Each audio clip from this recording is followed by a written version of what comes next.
하나님 말씀 함께 보겠습니다. 사무엘상 18장 10절에서 16절 말씀 함께 보시겠습니다. 구약성경 사무엘상 18장입니다. 10절부터 16절까지의 말씀 한 절씩 교독하겠습니다. 그 이튿날 하나님께서 부리시는 악령이 사울에게 힘있게 내림에 그가 집안에서 정신없이 떠들어대므로 다윗이 평일과 같이 손으로 수금을 타는데 그때 사울의 손에 창이 있는지라. 그가 스스로 이르기를 내가 다윗을 그의 강하리라 하고 사울이 그 창을 던졌으나 다윗이 그의 앞에서 2번 피하였더라. 여호와께서 사울을 떠나 다윗과 함께 계심으로 사울이 그를 두려워한지라. 그러므로 사울이 그를 자기 곁에서 떠나게 하고 그를 손잡이로 삼으면 그가 백성 앞에 죽이거니와. 다윗이 그의 모든 일을 지혜롭게 행하니라. 여호와께서 그와 함께 계시니라.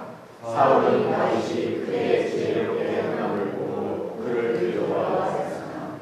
16절 함께 보겠습니다.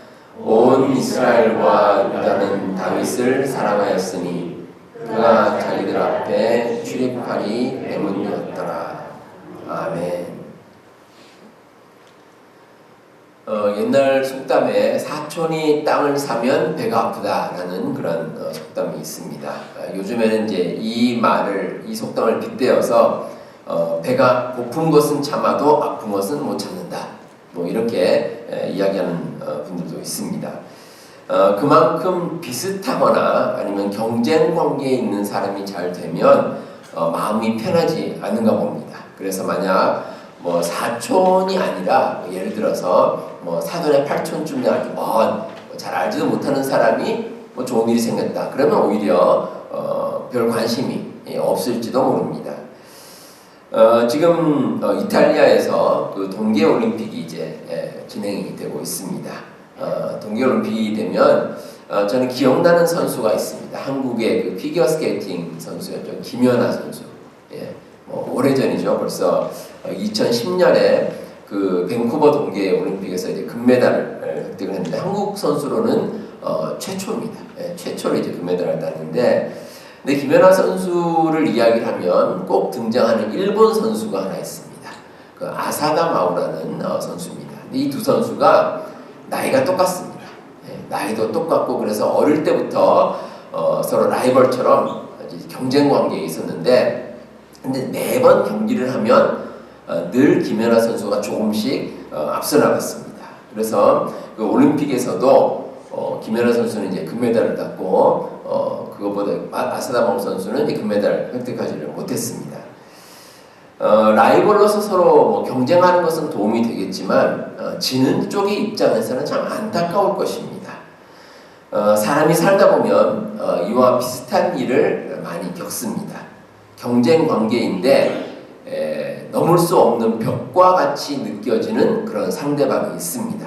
그러면 질투가 생기기도 하고 또 한편으로는 자기 자신에게 화가 날 때도 있습니다. 왜 나는 저만큼 안 될까라는 생각이 들 때가 있습니다. 역사적으로 위대한 음악가 가운데 이 모차르트가 있습니다. 이 모차르트와 또 모차르트를 질투하는 그 살리에리라는 사람이 있는데 이 두 사람의 이제 이야기 내용을 담은 아마데우스라는 아주 오래전에 나왔던 영화가 있습니다. 이 살리에리는 모차르트보다 나이는 상당히 많지만 모차르트가 가진 천재적인 재능을 부러워합니다. 그래서 마음속에 이제 질투 시기가 계속 생기게 되는데 영화에 보면 이 살리에리가 탄식하듯이 하는 말이 있습니다. 하나님은 어찌하여 내가 아닌 저 아이를 당신의 도구로 택하셨나이까? 이렇게 얘기를 합니다. 그리고 저에게 욕망을 갖게 했으면 재능도 주셨어야지요. 이렇게 또 이야기를 합니다. 그 마음 가운데 이 질투하는 그런 마음, 시기하는 마음이 참 컸다는 겁니다. 사람이 가진 마음이 이렇습니다. 자기 자신도 꽤 괜찮은 능력을 가졌지만 다른 사람과 비교해서 스스로 부족하다고 느낄 때가 있습니다. 오늘 함께 보신 말씀에도 그런 사람이 한 사람 나옵니다. 사울입니다. 사울은 이스라엘의 첫 번째 왕입니다.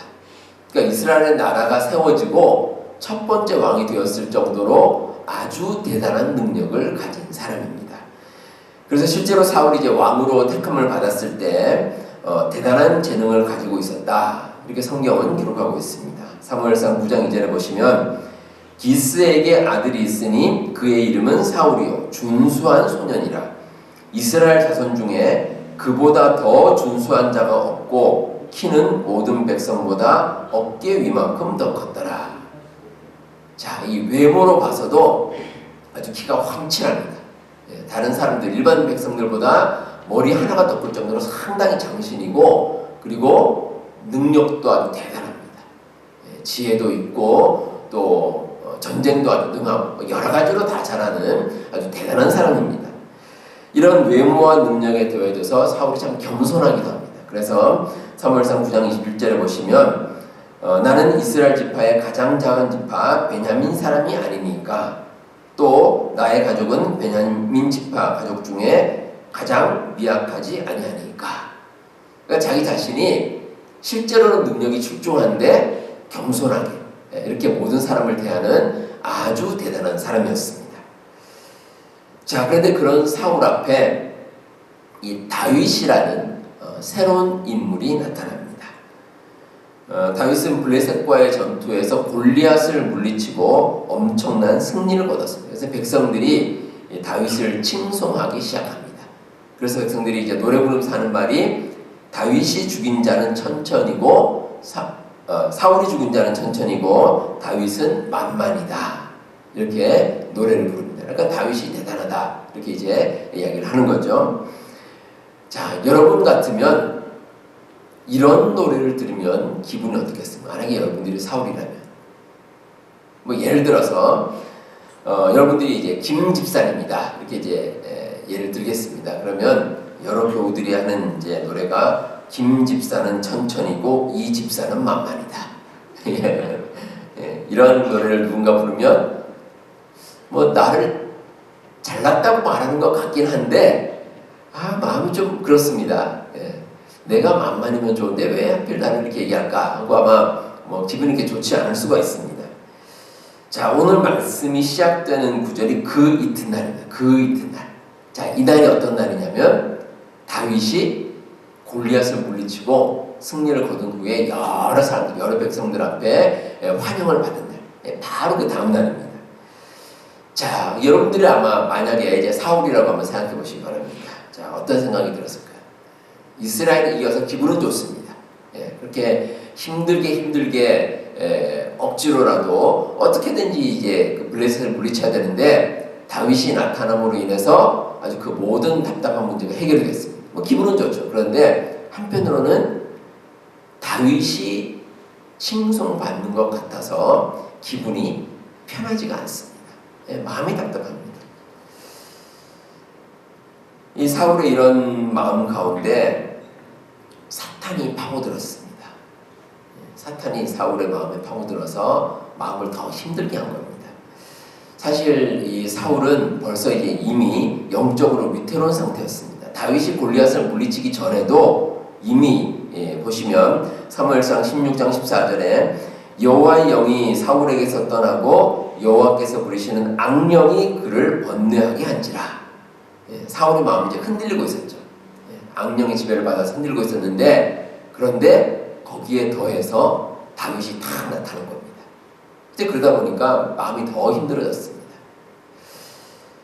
자, 이런 상황에서 사울이 다윗을 봤는데 다윗의 모습을 보니까 다윗은 오히려 평온합니다.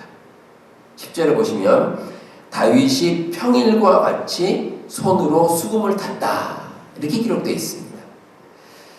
자, 다윗이 환영 행사, 엄청난 환영 행사를 맞이했습니다. 그리고 백성들에게 칭송도 받고 아주 대단한 일이죠.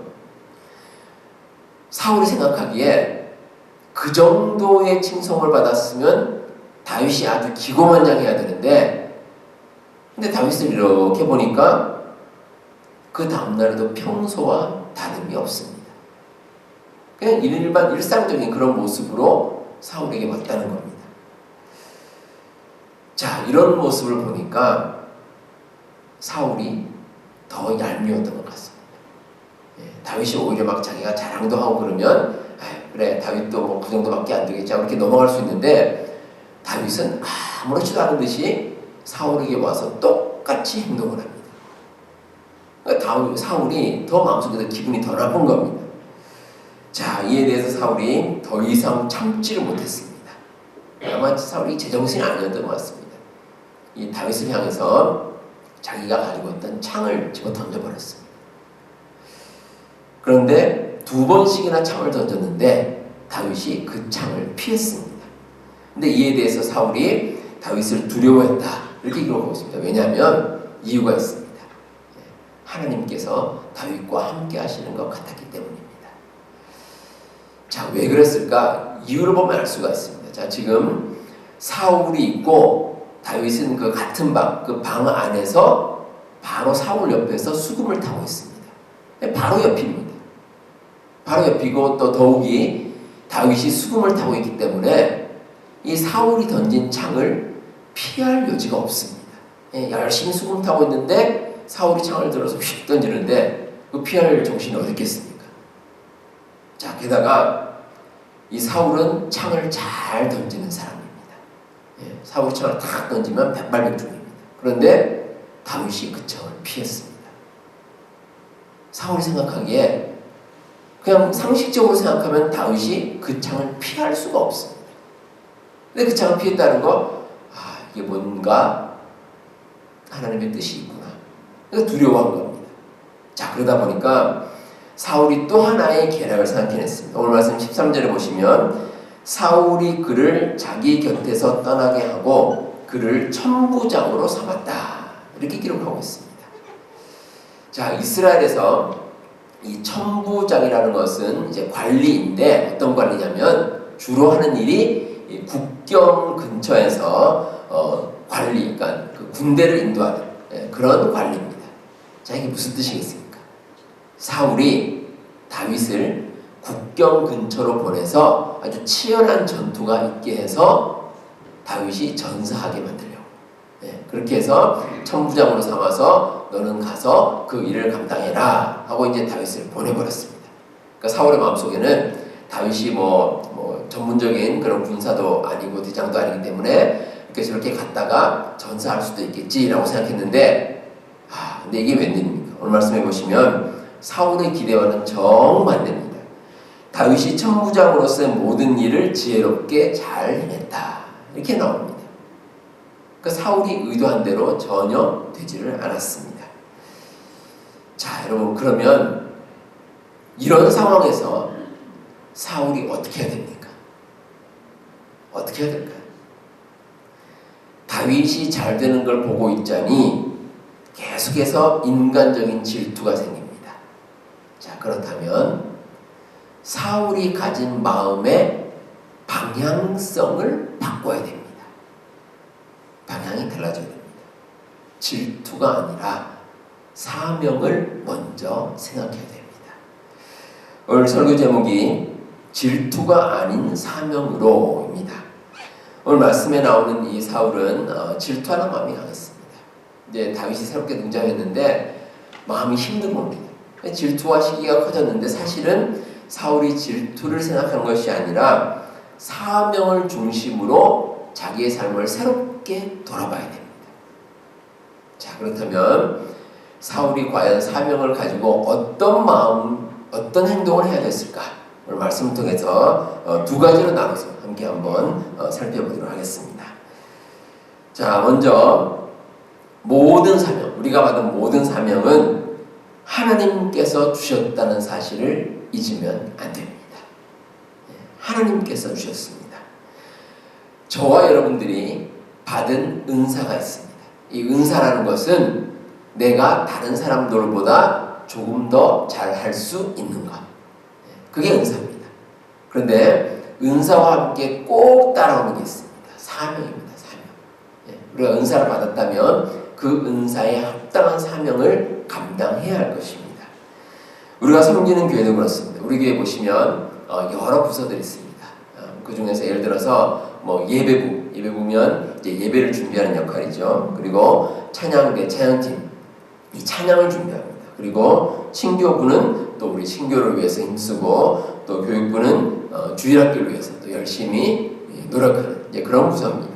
뭐 이외에도 각 선교회를 담당하시는 회장님이 있습니다. 그럼 선교회 담당하시는 분들은 또 각 선교회 회원들을 위해서 또 열심히 봉사를 하십니다. 근데 이 모든 사역들 하나님께서 맡기신 겁니다. 하나님께서. 내가 하고 싶어서 하는 게 아니라 하나님께서 우리에게 은사를 주시고 하고 싶은 마음을 주셔서 그래서 우리가 감당할 수 있는 겁니다. 하나님께 주시는 겁니다. 그래서 하나님께서 우리에게 사명 주셨다는 것, 이것을 잊으면 안 됩니다. 그런데 사울은 이 사명을 잊었습니다. 사실 사울이 처음부터 그런 건 아닙니다. 처음부터 그런 건 아니고 처음에는 사명을 잘 감당을 해갔습니다. 그런데 이 왕의 역할을 하다 보니까 교만한 마음도 생기고 또 다윗이 나타나면서 질투가 생겼습니다. 이제 그러다 보니까 자기가 가진 사명, 하나님께서 사명을 주셨다는 것, 이 사실을 잊어버리고 말았습니다. 자, 지금 사울도 자기의 삶이 뭔가 잘못되고 있다는 것을 알고는 있습니다. 뭔가 이게 아닌데, 뭔가 잘못되고 있는데, 이걸 이제 깨달았습니다. 자, 그렇다면 사울의 마음 가운데 하나님께서 신호를 주신 겁니다. 사인을 주신 거죠.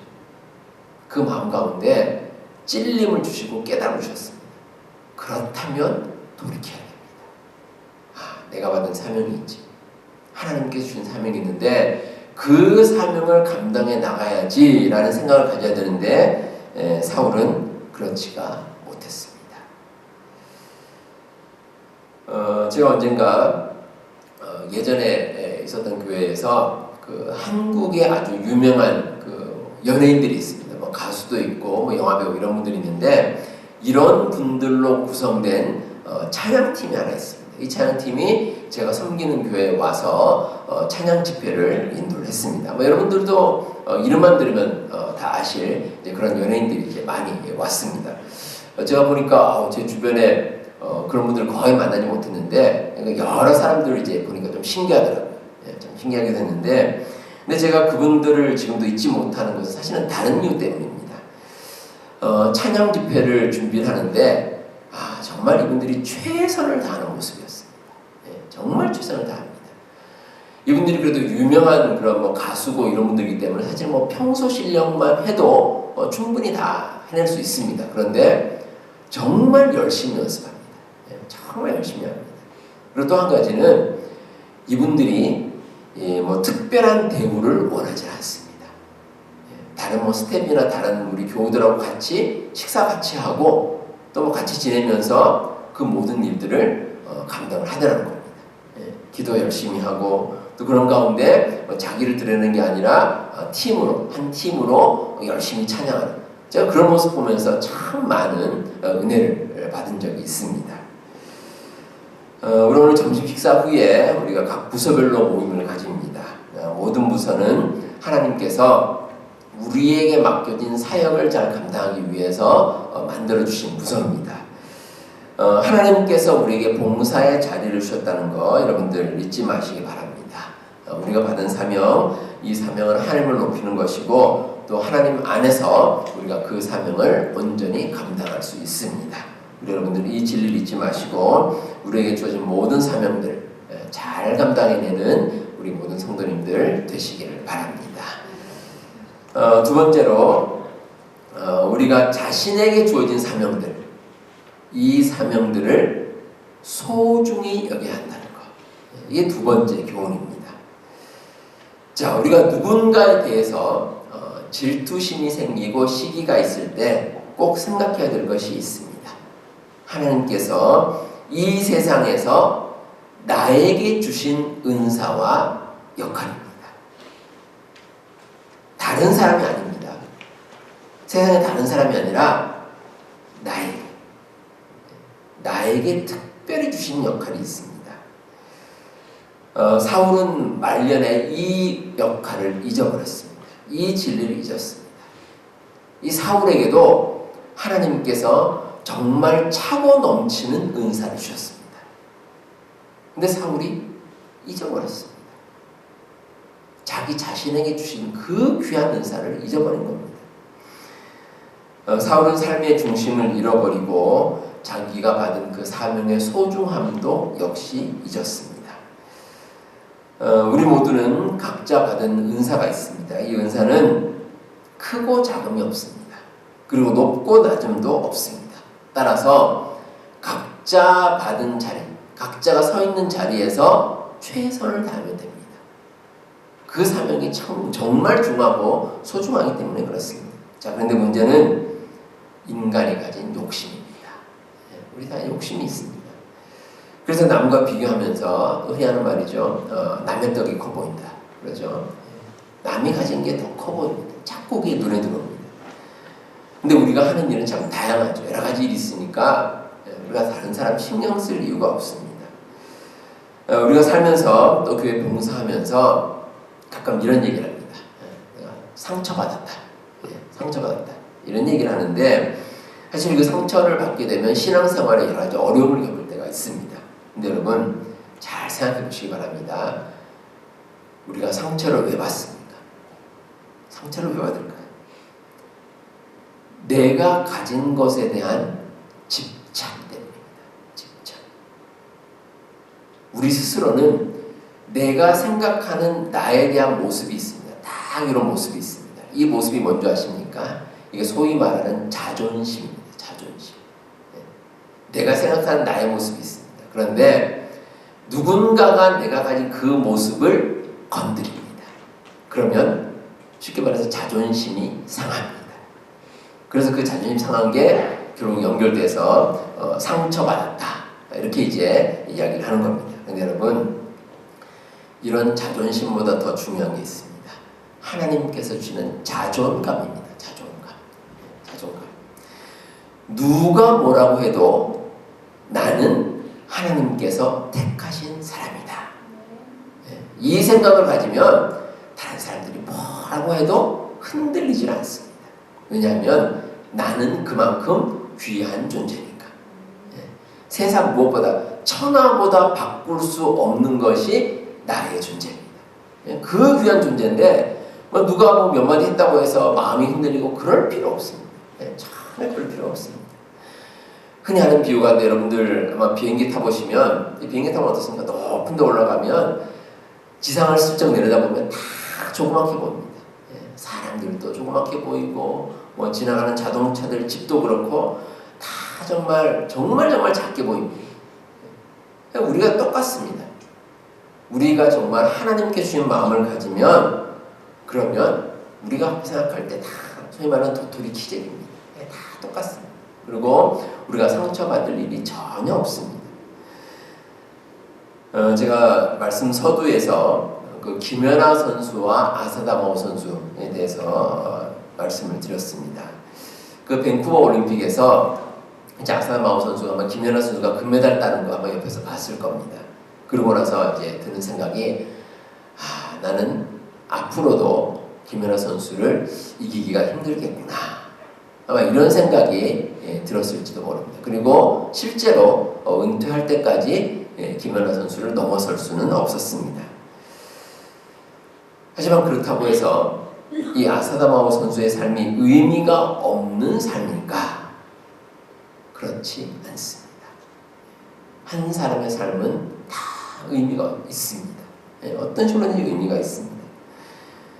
어느 누구든지 자신의 삶을 귀하게 여기면 여길수록 그 삶이 빛이 납니다. 여러분들 잊지 마시기 바랍니다. 여러분 자신의 삶을 귀하게 여기면 여길수록 그 사람이 반짝반짝 빛이 나게 되어 있습니다. 정말 귀한 존재가 되는 겁니다. 하나님께서 그렇게 만드셨습니다. 여러분들에게 정말 귀한 은혜를 주시고 또 정말 귀한 재능과 은사를 주셔서 여러분들이 정말 귀한 사명을 잘 감당할 수 있도록 지금까지 삶을 인도하셨고 앞으로 여러분들이 살아가는 모든 과정도 우리 주님께서 인도해 주실 겁니다. 그렇다면 우리가 자신감 가지고 이 세상을 살아갈 수 있습니다. 우리 성도 여러분, 여러분들이 받은 그 귀한 사명 결코 잊지 마시기 바랍니다. 직업에 귀천이 없듯이 우리가 받은 은사와 사명에도 크고 작음이 없습니다. 다른 사람의 것을 부러워하는 것이 아니라 하나님께서 주시는 귀한 은사와 사명을 꼭 생각하시기 바랍니다. 그리고 그 사명을 온전히 감당하는 가운데 하나님께서 주신 그 귀한 축복을 날마다 누리며 사시는 우리 모든 성도님들 다 되시기를 바랍니다.